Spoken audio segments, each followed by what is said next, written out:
हाँ, विचारों का साधन जो है वो आपको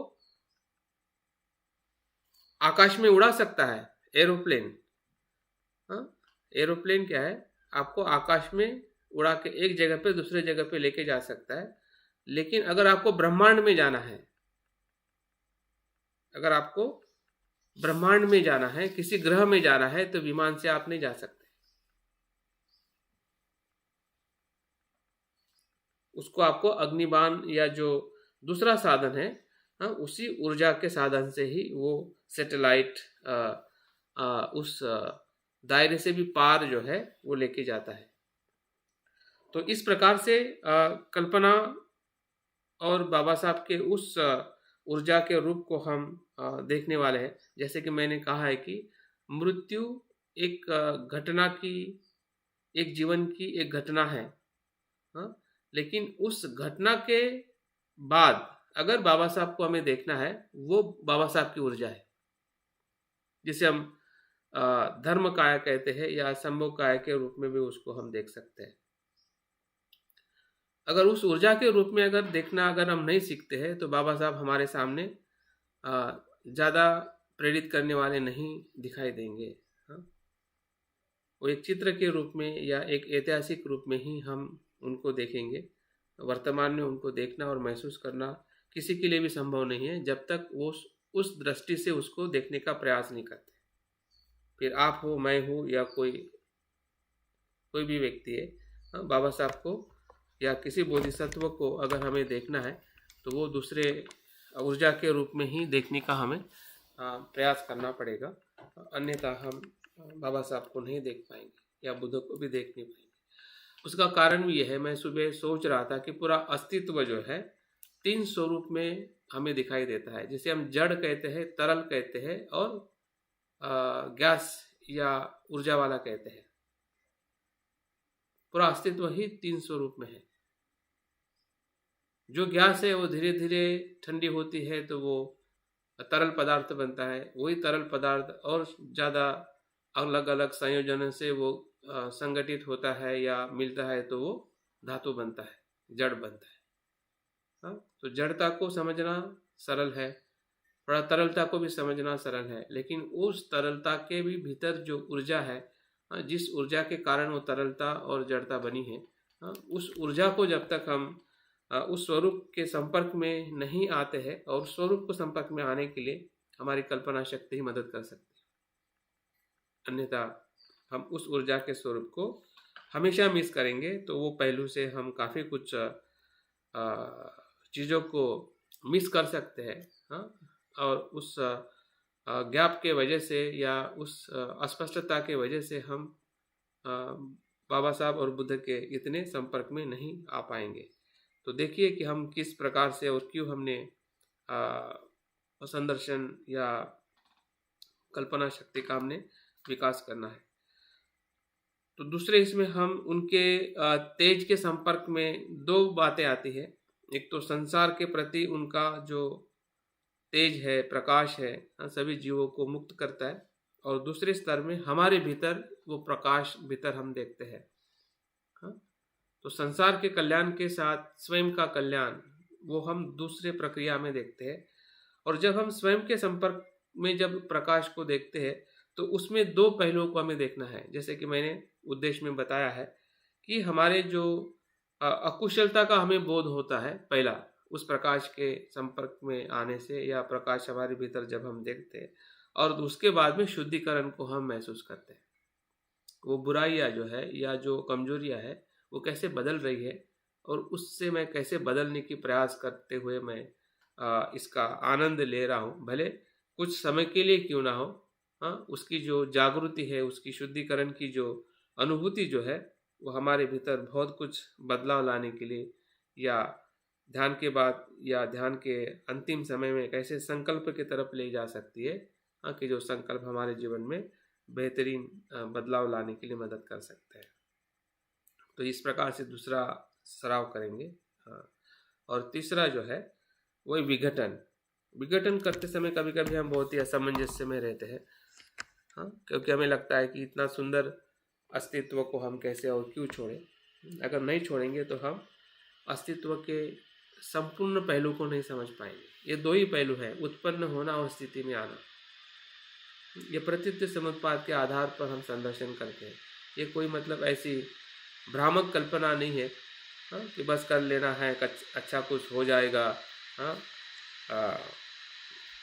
आशीर्वाद मिल जाएगा। हाँ, इस तत्व के आधार पर हम कोई भी संदर्शन नहीं करते हैं। उसमें प्रतीत्य समुत्पाद का जो तत्व है, उत्पन्न होना स्थिति में और विघटन में, हाँ, देखना, हाँ, लय होते हुए उस अस्तित्व के स्वरूप को देखना। फिर कोई भी घटना हो, कोई भी विचार हो, कोई भी सुख हो या दुख हो, भले हम कितने आनंदित और सुखी होते हुए अपने अस्तित्व को देख रहे हैं, लेकिन उस अस्तित्व के अंतिम स्वभाव के प्रति भी हमें जागरूक होना है, क्योंकि ये भी प्रतीत्य समुत्पन्न है। ये कोई अपने आप निर्माण नहीं हुआ है, ना होता है, क्योंकि वो इतनी सारी बातों के साथ में हमने उसका अनुभव लेते हुए उस अनुभव के प्रति जो हमारी, उस अनुभव को नहीं छोड़ना है। उस अनुभव का आनंद तो हमारे शरीर में ऊर्जा के रूप में उसका लाभ तो मिलना ही है, लाभ से हम वंचित नहीं होंगे, लेकिन उसके प्रति जो हमारी आसक्ति जो है उसको छोड़ना है। इसका मतलब जब हम लय को होते हुए देखते हैं, तो शून्यता का अनुभव होता है और अस्तित्व के संपूर्ण पहलू का हमें उस समय अनुभव होता है। तब तक वो विचार या वो जो कल्पना जो है वो हमारे लिए एक साधन के रूप में वो साध्य नहीं है। बाबा साहब या बुद्ध जो है, जिस बुद्ध को बाबा साहब को हम अपने मन में या कल्पना में देख रहे, वो साध्य नहीं है, वो रियल बाबा साहब नहीं है या रियल बुद्ध नहीं है।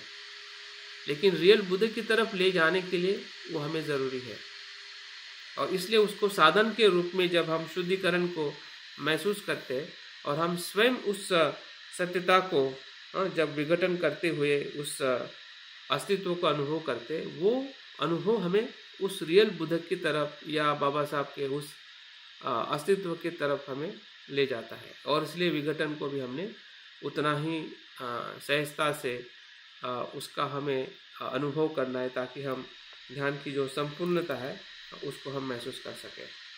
तो ठीक है, मुझे लगता है कि तीनों पहलुओं पे जो बातें मैंने बताई है उससे हमारा ध्यान बहुत ही अच्छा होने के लिए हमें मदद मिल सकती है। तो हम ध्यान का भी सराव करने वाले हैं।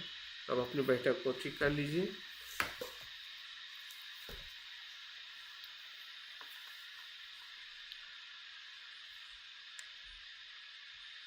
धीरे धीरे आंखें बंद करते हुए अपने शरीर और मन पूर्व तैयारी करें।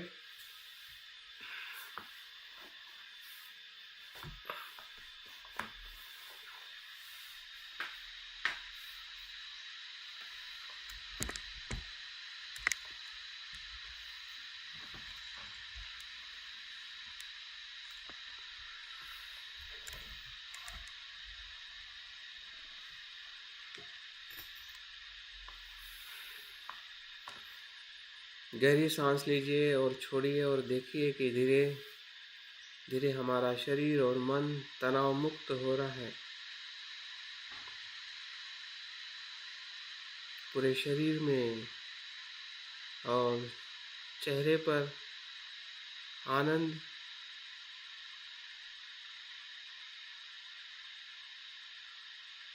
और खुशी का अनुभव हो रहा है। जो कुछ भी हमने सुना है, समझा है, पूरी स्पष्टता के साथ उसी का आनंद लेने के लिए हम ये ध्यान का सराव करने वाले हैं।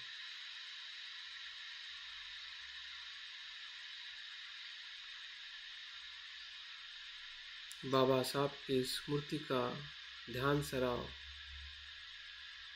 क्यों और कैसे करें, इसकी सभी जानकारी अभी हमारे चित्त में है।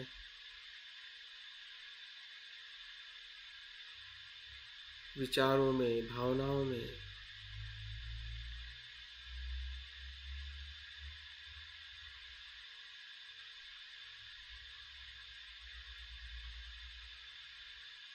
और उसी इच्छा से, उसी छंद से हम ध्यान करने का संकल्प कर रहे हैं।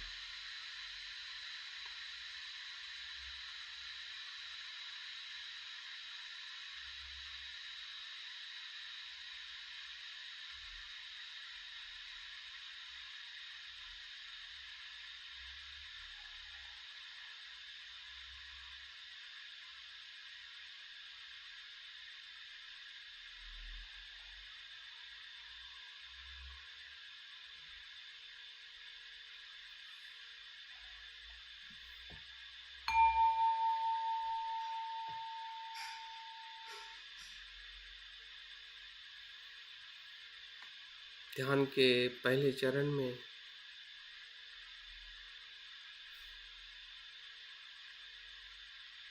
हम प्रवेश करने के लिए तैयार हैं।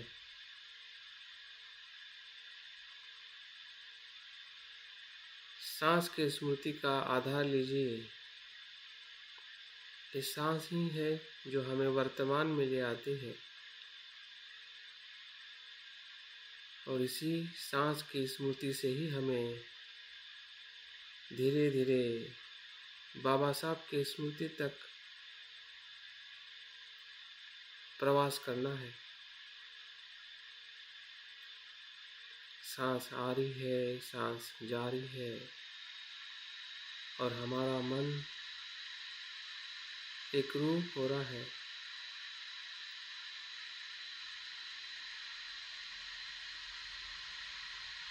सांस ही मन है, मन ही सांस है।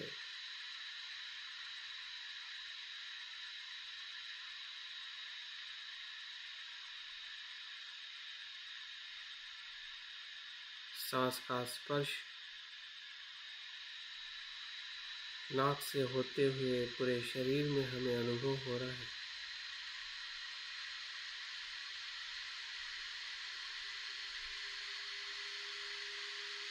और विचारों में भी अनुभव हो रहा है। सांस की तरह ही विचार आ रहे हैं और जा रहे हैं।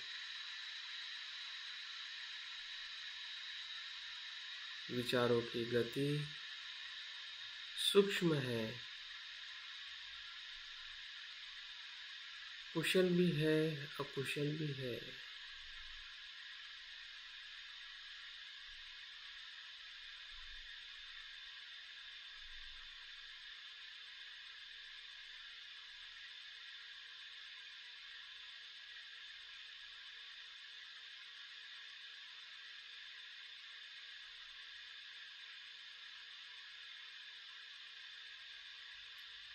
और उसी विचारों के गहरे भाव में हम देख रहे हैं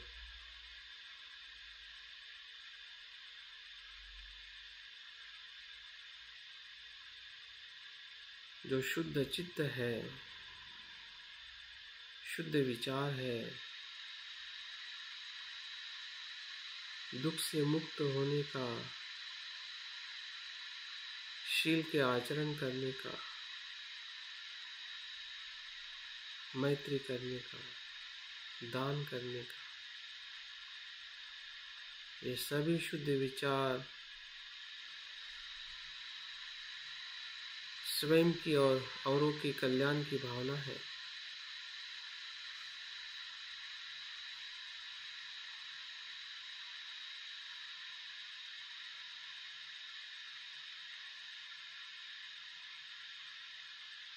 यह भी अनित्य है, अनात्म है, क्षण प्रति क्षण बदल रहा है, सांस की तरह प्रवाहित है।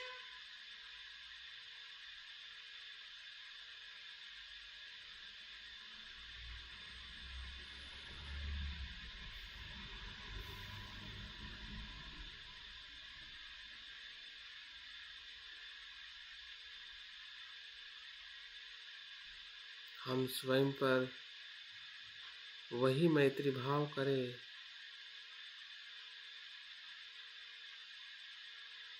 जो हमें भीतर महसूस हो रहा है। विचारों से, भावनाओं से उसे पहचानिए।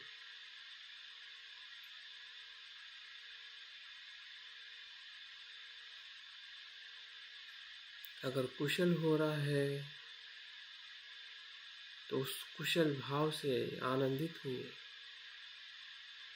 कि मुझ में बहुत कुशलता है। यही मैत्री है।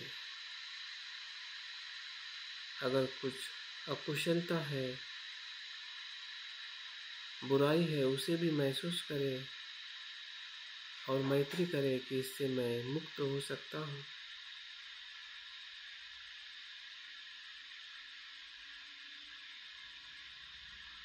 दोनों मैत्री भावना है।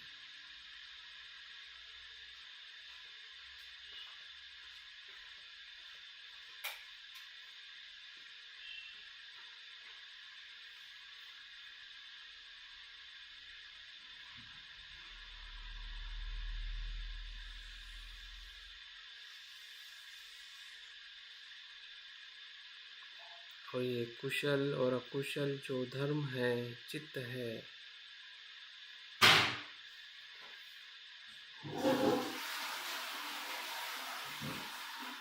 हमारा शरीर और हमारा श्वास है, ये सभी एक दूसरे के साथ अस्तित्व में है। इसलिए मैं अनात्म हूँ, उसका अनुभव लीजिए।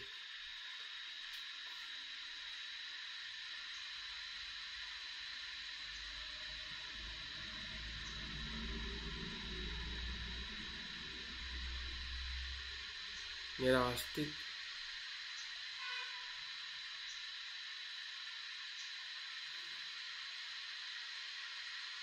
शून्यता का अस्तित्व है जो मैं से रहित है।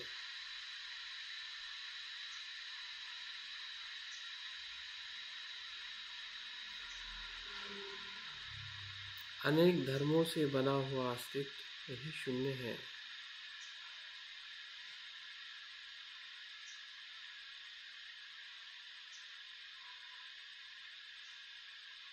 और उसी अनुभव को मन के भीतर खुले आकाश में देखें।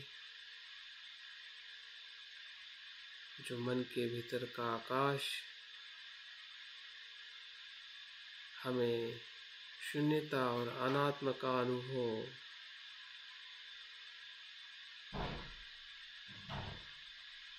महसूस करा रहा है।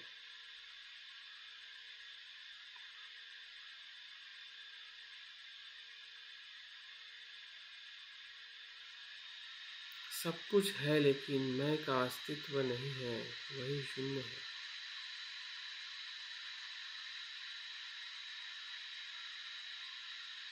देखिए ऐसे शून्य आकाश में रंगीन बादलों का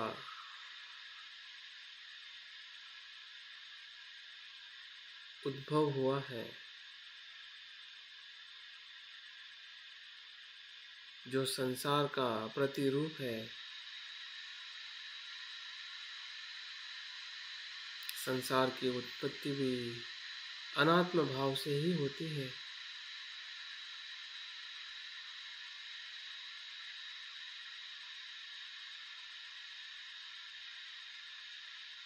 अनेक रंगों की छटाएं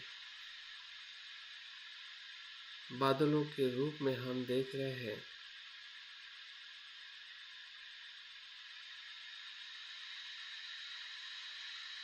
और इसी बादल के मध्य से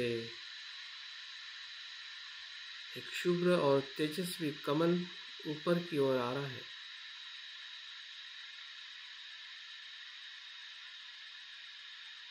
ये कल्पनाएं हमारे हृदय से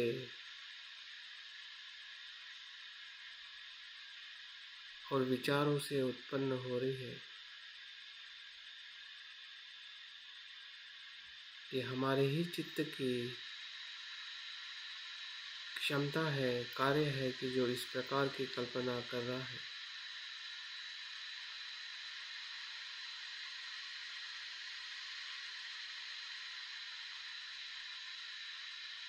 जो हम सोच रहे हैं और जो सत्य है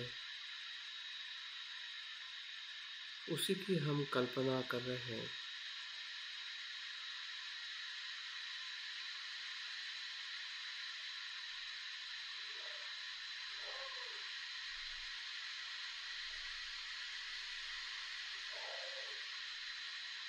इसलिए अपनी कल्पनाओं पर विश्वास रखें, उसको महसूस करें कि मैं सत्य के मार्ग की कल्पना कर रहा हूँ।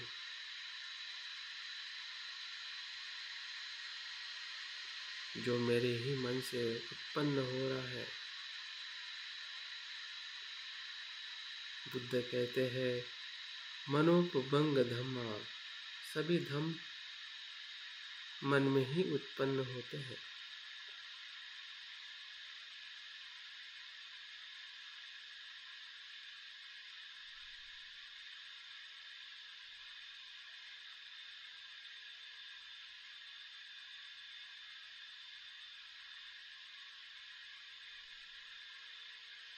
जो कमल पुष्प है ये अनासक्ति का रूप है। उस रंगीन बादलों को भेदते हुए अनासक्त होकर उस अस्तित्व के ऊपर आ रहा है।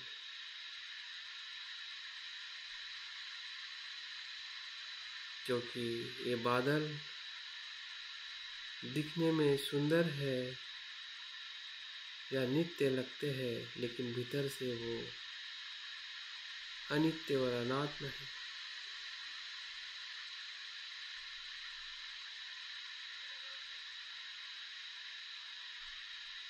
जैसे हम अगर विमान में प्रवास करते हैं तो उस आकाश के बादलों को देखते हुए हमें लगता है कि इस बादल से विमान टकरा जाएगा, लेकिन ऐसा नहीं होता है।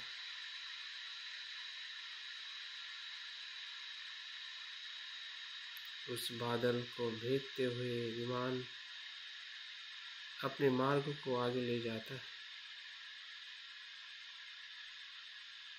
वैसे ही संसार के बादल हैं।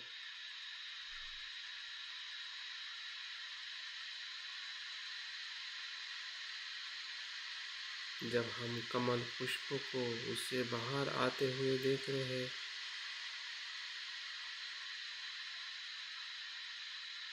और उस कमल पुष्प पर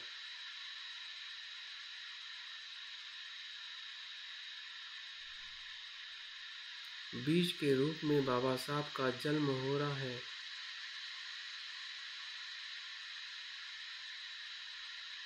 एक बालक के रूप में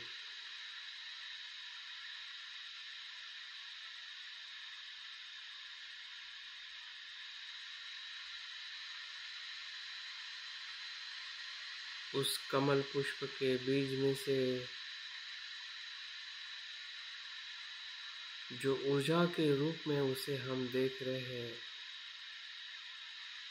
उनका जन्म, उनका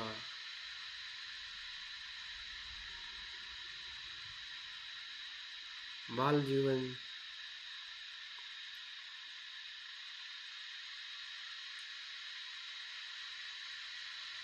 उनका 14 वर्ष का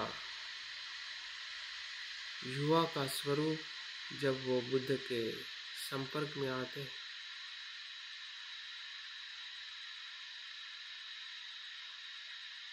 धीरे धीरे उनका रूप हमें बदलते हुए दिखाई देता है।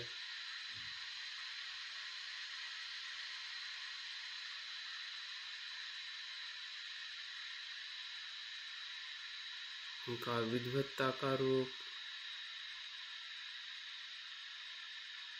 जब वो अमेरिका कोलंबिया यूनिवर्सिटी जाते हैं। देखिए जो जो प्रसंग हमें बुद्ध बाबा साहब के जीवन से स्मृति हो रहे हैं, उस सभी प्रसंगों में बाबा साहब का तेज ऊर्जा के रूप में विकसित होते जा रहा है। फिर बड़ौदा का संकल्प हो या महाड़ का सत्याग्रह, उनकी वो ऊर्जा का ही प्रतीक है।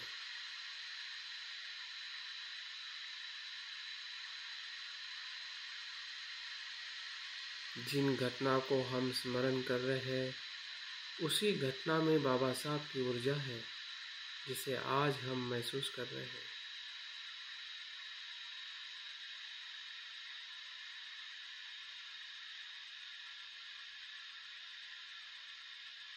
उनके लिखे हुए हर एक ग्रंथ, संविधान, उनके कार्य की स्मृतियाँ हमें याद आ रही है, और उस स्मृतियों से बाबा साहब का रूप एक बोधिसत्व के रूप में उस कमल पुष्प पर हम देख रहे हैं, जो उनमें असीम प्रज्ञा है।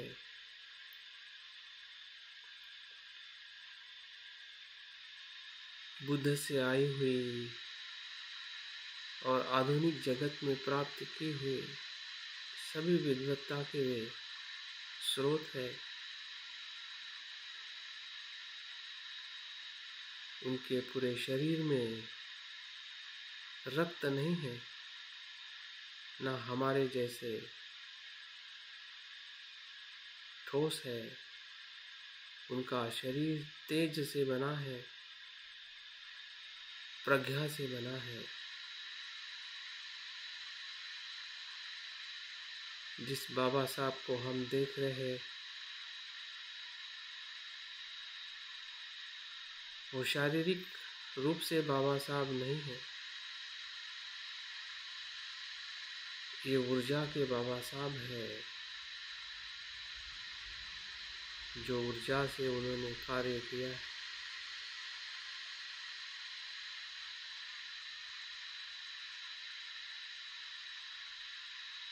जिस कल्याण की भावना से कार्य किया है, वो करुणा का तेज उनके पूरे शरीर में बह रहा है।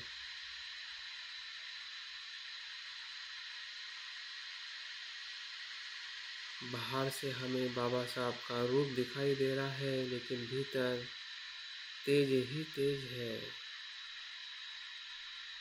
ऊर्जा ही ऊर्जा है।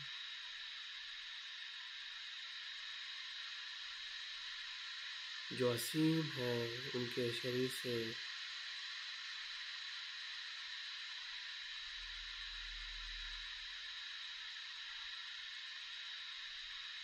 हर दिशा में बह रही है।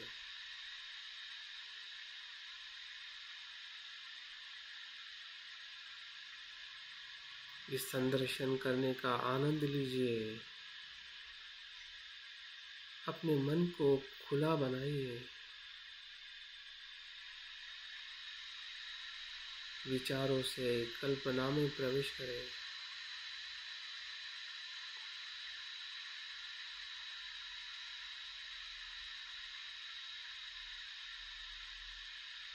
जो भूतकाल में थे वो वर्तमान में दिखाई दे रहे हैं।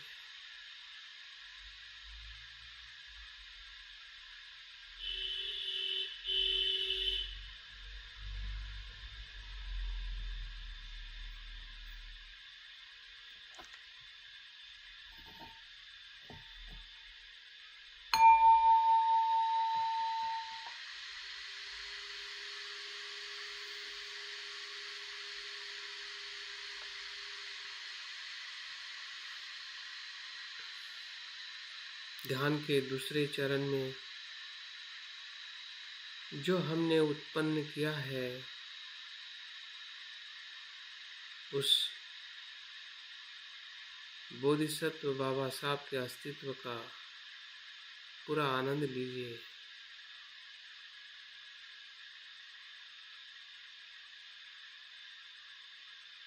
उसके अस्तित्व को संसार के कल्याण के लिए देखें कि उनका प्रकाश संसार की दसों दिशा में लोक कल्याण कर रहा है। बाबा साहब के उस सभी कार्यों की ऊर्जा सभी दिशाओं में फैल रही है। संसार के सभी दुख में पड़े हुए लोगों को मदद करने की ऊर्जा,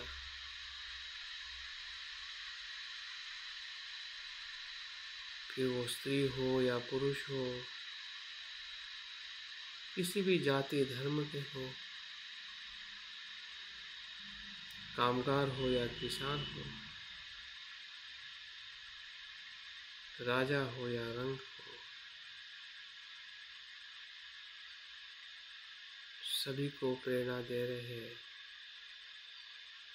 और उस प्रेरणा से सभी मनुष्य जीव प्राणी दुख से मुक्त हो रहे हैं।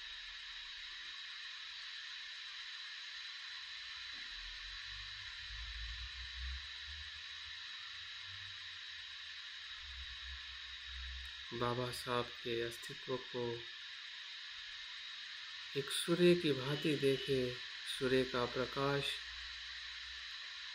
पूरी तरह से वो मुक्त है सभी दिशाओं में जाने के लिए, भले कोई उसे ले या ना ले, लेकिन प्रकाश सभी को मिलता है।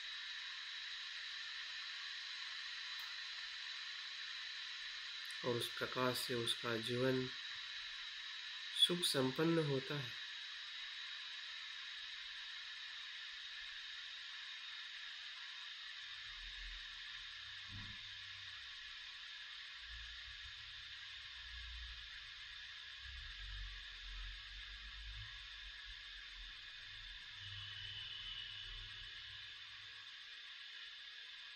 बाबा साहब का अस्तित्व इसी रूप में निरंतर सभी लोगों को प्रेरणा दे रहा है।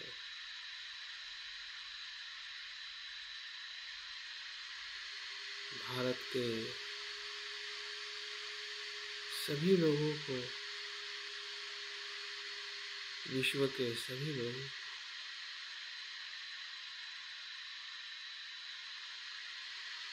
कोई सीमा नहीं है।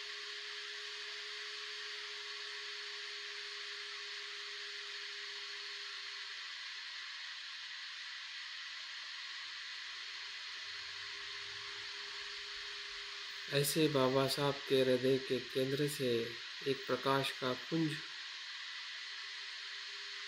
हमारे तरफ बहुत तेज गति से आ रहा है।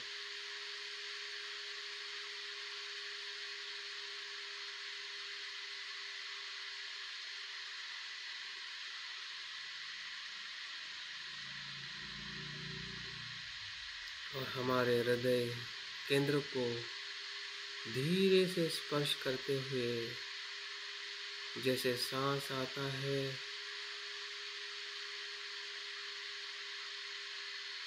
और हमें ऊर्जा देता है,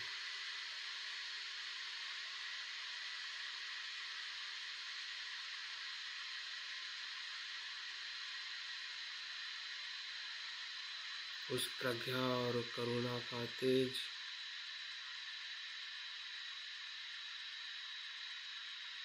हमारे हृदय केंद्र की गर्माहट को महसूस कर रहा है।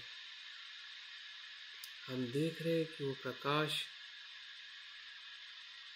उस मूल चित्त को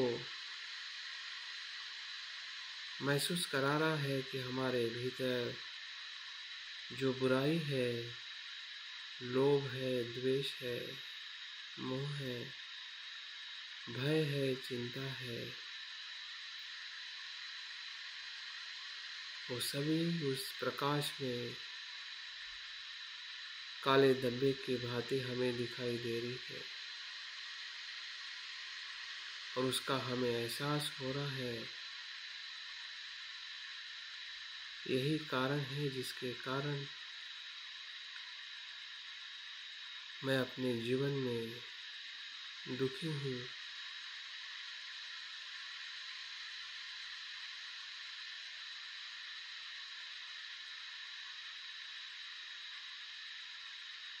और धीरे धीरे प्रकाश और तेज से भर जा रहा है। जैसे जैसे प्रज्ञा करुणा में बदल रही है, वैसे वैसे वो काले बादल, काले धब्बे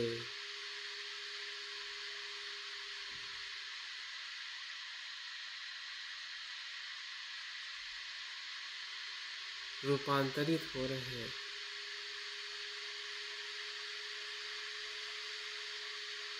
जैसे बादल धीरे धीरे बिखर जाते हैं और खुला आकाश हो जाता है।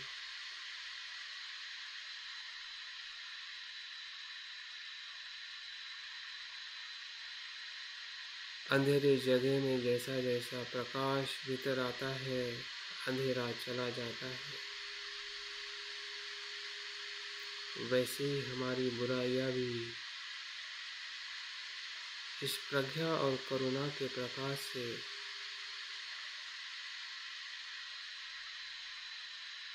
शुद्ध होने की प्रक्रिया में हम देख रहे हैं।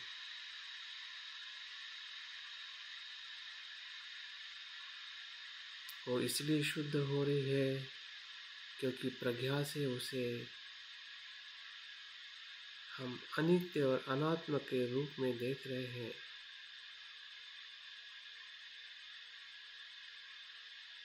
भले हमारी कितनी भी बड़ी कमजोरी हो या हमारा अकुशल कर्म हो,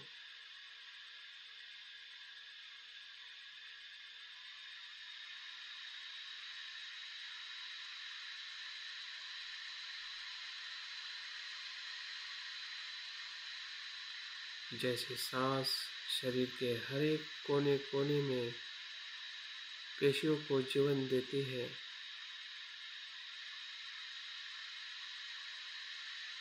वैसे ये प्रकाश चित्त के हर एक बुराई को शुद्ध करने की ऊर्जा देता है।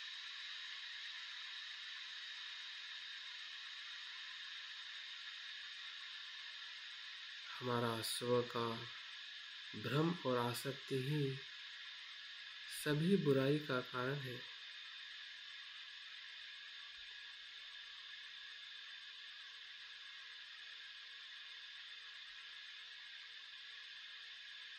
और इस प्रकाश में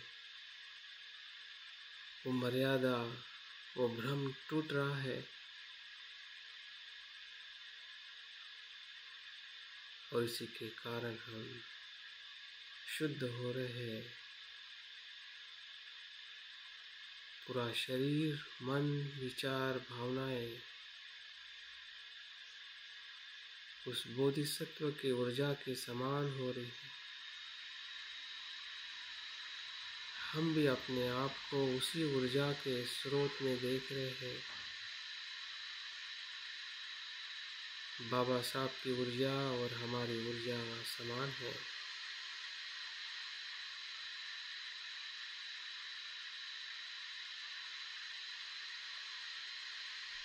हमारी सोच, हमारी भावनाएं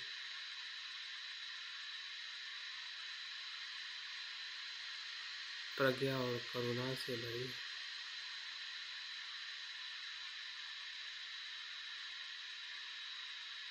हमारे भीतर भी साहस, अनासक्ति, मैत्री, करुणा,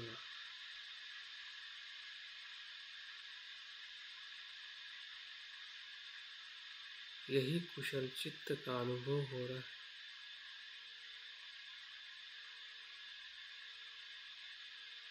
जहाँ कुशल है वह अकुशल नहीं होता।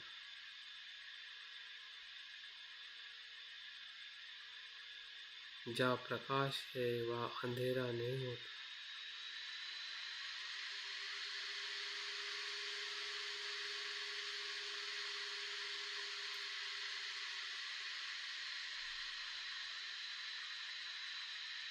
यही मेरा सच्चा स्व है जो असीम है, सभी भ्रमों से मुक्त है, आसक्तियों से मुक्त है, जिसमें मैत्री, करुणा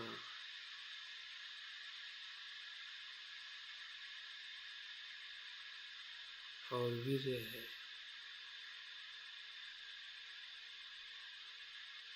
यही मैं हूँ।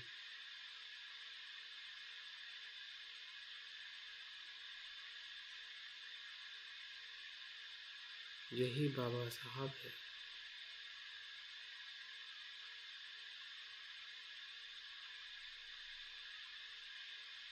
इस स्थिति को, इस चित्त को अनुभव करें। यही चित्त का अनुभव बाबा साहब सभी को देना चाहते हैं, जिसे मन के गुलामी से मुक्त होना कहते हैं।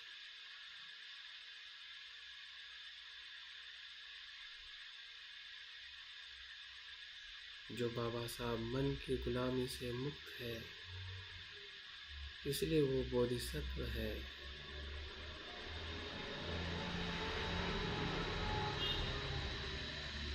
उसी चित्त का हम हमारे भीतर अनुभव कर रहे हैं। वही शुद्धिकरण है। शुद्ध चित्त ही हमारा चित्त है। अशुद्ध चित्त वो ना मैं हूँ ना मेरा है।